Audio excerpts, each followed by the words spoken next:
Choose your lettuce leaf. Cheers. Cheers. We get false over? Oh, that's pretty good.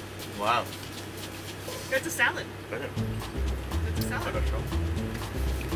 JC, that was delicious. Feel, Serena, that sounds great.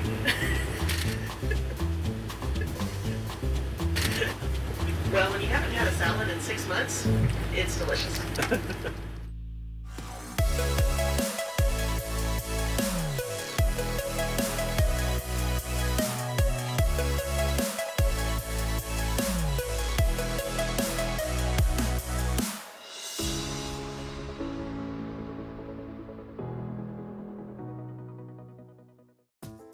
Still station on 2 for Nanoracks.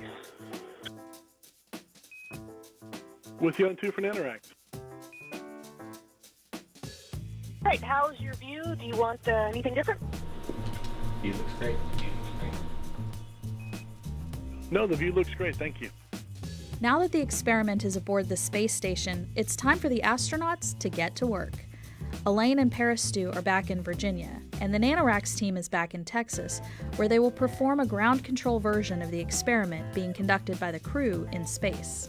The crew members are using the Nanoracks plate reader to read the plates. They're analyzing what's in the plate and the migration of fluids between the 2 chambers that are on the plates. And so we have our ground samples here. These are identical to the ones that are on the space station. And what we're going to do is, as the crew members insert the plates into the plate reader on the space station, we're also going to insert the plates onto the ground unit we have behind me. And that's just to confirm that what we're seeing, any effects that we do end up seeing, is effective the space environment compared to the ground unit. In summary, what the plate reader does is, it's called, the big fancy word is a spectrophotometer. And it's got a big lamp in it that shines white light, and then it's got a prism or a grating. And the white light shines on the grating, and then it moves to orientate to kind of separate the light into a wavelength. And you get to select which wavelength you want to shine through your samples. We have 6 plates. Each plate takes about 4 minutes, so it's about 30 minutes each. And every time in between, we'll be listening for the crew member to say that they inserted the plate. Then we'll hit the command here.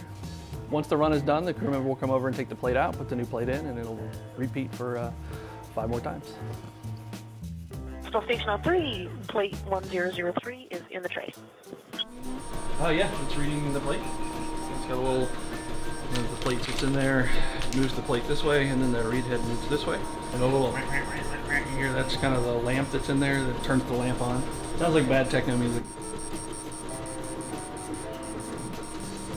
My crewmate actually was the first one to start this experiment, and I took over for him and said, hey, what experiment is this? What are we doing? And he looks at me and he says, I'm not sure. So we called down to the ground, to mission control. And I know that part of this is we're looking at a gel that can release antibiotics, kind of slow release to a wound site.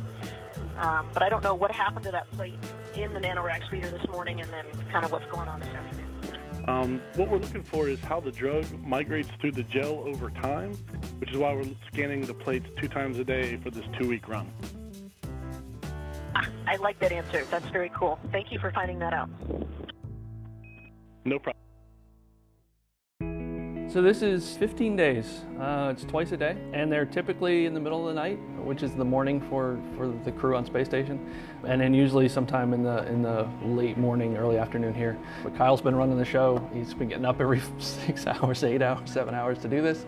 It's kind of fun in a way. I get to play astronaut on the ground, so that's always fun. After 15 days of running the experiment, the researchers have a lot of valuable data about how hydrogels behave in microgravity. To learn even more, the samples will come back to Earth for further analysis. For the last leg of their journey, the samples will return to Earth in the same Dragon capsule that gave them a ride to microgravity. After Dragon splashes down in the Pacific Ocean, it's taken to the port of Long Beach, where NASA will be ready to retrieve the precious cargo. Splashdown for Dragon was on Sunday, I believe. And so NASA has a group called Cold Stowage and Cargo Manifest, and they go out and pick up the payloads from Dragon. And then they distribute it to people at LA or whoever needs them there, and then they bring them also here to Johnson Space Center. And so now I'm out front at the Cold Stow office, And I just picked up Module 74, which is our tympanogen project. And they hand it to me, and I put it in my cooler, and then I drive it over to our office, where it's going to sit until we fly up to the tympanogen office in Richmond, Virginia, to do the final phase of the experiment, which is removing the samples out of the reactor microplates.